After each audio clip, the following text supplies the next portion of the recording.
بلکه به ماه رمضان مرد خواسته کل ناف زاروکی خواه افطار خواه که ناف زاروکی خورونه لبله به دسته مرد نکهوه و گرک به دسته من نکهوه جی لورا پیغمبر علیه الصلاة والسلام دبیجه حدیث که خوده دبی حتی اول ایمان نینن و ناچن جنته و حتی اول شهدی حس نکن والبكامل بشكل كي خدا به راضيه وايمان ناينه معلومه اب افطار اب رمضان جي وسيله كخوشكه شبه دوست هفدي ببينن ومحبتوان زيدا ببا لورا كرمانجيا مجي ام دبي زار شيرينه قجعب جعبات بينا دلجي دلاد حبينه جبر ما خواست گو ام تفت خوارد که بخون افطاره که بکن جبه گو ام مظهری دعای وجه ببن و جبه گو محبت و حس کرنا نوا مجی زیده ببن ایجا خدا خیره و مظلم کن مستد سراسر چعبار هاتن السلام علیکم و رحمت الله و برکاته. Kıymetli misafirler, hepinizi Allah'ın selamıyla selamlıyorum. Esselamu aleyküm ve rahmetullah. Bu güzel Ramazan gününde bizlerle iftar açma davetine icabet ettiğiniz için hepinize şükranlarımı sunuyorum. Ramazan ayı bereket ayı, Ramazan ayı paylaşma ayı, Ramazan ayı kulluk bilincine varma ayıdır. Bütün İslam alemi olarak paylaşmanın, birliğin ve kulluk bilincinin zirvesine varabilmek için oruçlarımızı tutuyor, iftarımızı açıyor, ellerimizi semaya kaldırıp dualarımızı ediyor ve Rabbimizden şimdiki halimizin geçmişten daha iyi olmasını, geleceğimizin de bugünümüzden daha iyi olmasını niyaz ediyoruz. Ama ne yazık ki her Ramazan ayımızda, her mübarek günümüzde zalimler İslam coğrafyasını kana bulamaktan vazgeçmiyor.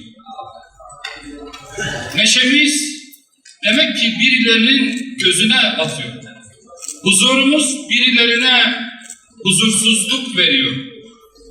Güçlenmemiz birilerini kahrediyor.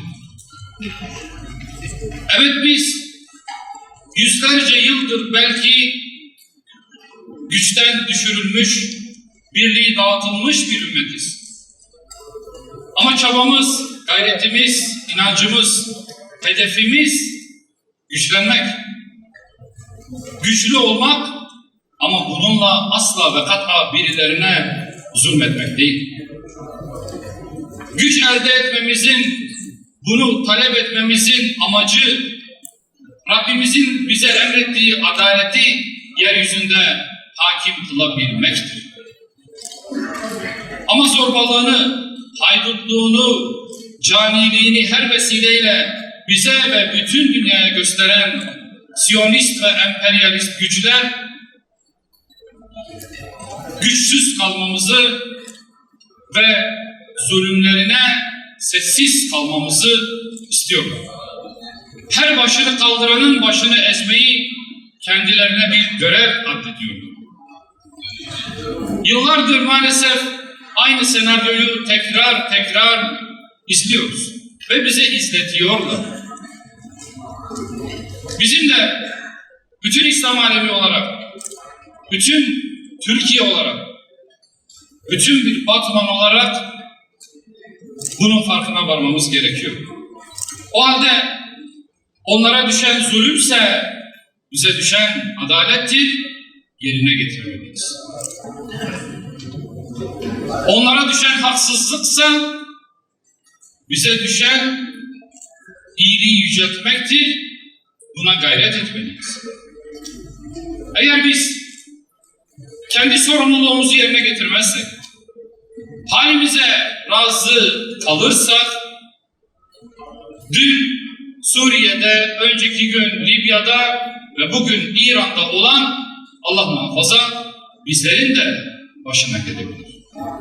İşte böylesi günlerle karşılaşmamak için ve dahası bölgemizde veya dünyanın farklı yerlerinde zulme meyledenlerin heveslerini kursaklarında bırakmamız için bizim ev ödevimizi şimdiden yerine getirmemiz lazım. Bu sofra hayata aynı pencereden bakanların sofrası değil, biliyoruz. Bu sofra aynı düşünceyi, aynı siyasi kanaatleri paylaşanların sofrası değil. Bunu da biliyoruz. Ama bu sofra bütün farklılıklarına rağmen bir olabilmeyi, kardeş olabilmeyi, dayanışabilmeyi bilenlerin sofrasıdır. Bunu da herkesin bilmesini istiyoruz. Kadınıyla, erkeğiyle, genciyle, yaşlısıyla bizim bu mübarek günlerin hatırına, bu mübarek günlerin vermiş olduğu imkanların hatırına sorumluluklarımızı yeniden ve yeniden hatırlamamız gerekiyor.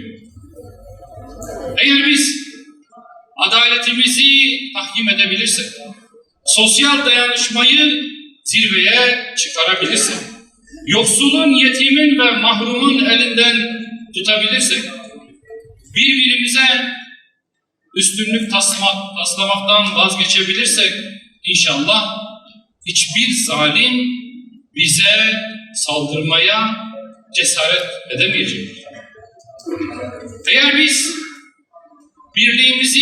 dirliğimizi ayakta tutmayı başarırsak ve imkanlarımızı son raddeye kadar hak için, adalet için, eşitlik için kullanırsak inşallah değil sadece kendimizi savunmak, bugün sus pus kalıp sadece izlediğimiz zulümleri de elimizle def etmeye imkan bulacağız. Rabbim o günleri bizlere göstersin. Bizleri bu şuurla hareket eden insanlardan eylesin. Batmanımızdan başlayarak, kendi evimizin önünden başlayarak bu bilinci dalga dalga yayanlardan eylesin hepimizi. Ramazanınız mübarek olsun. Hepiniz hoş geldiniz, şeref verdiniz.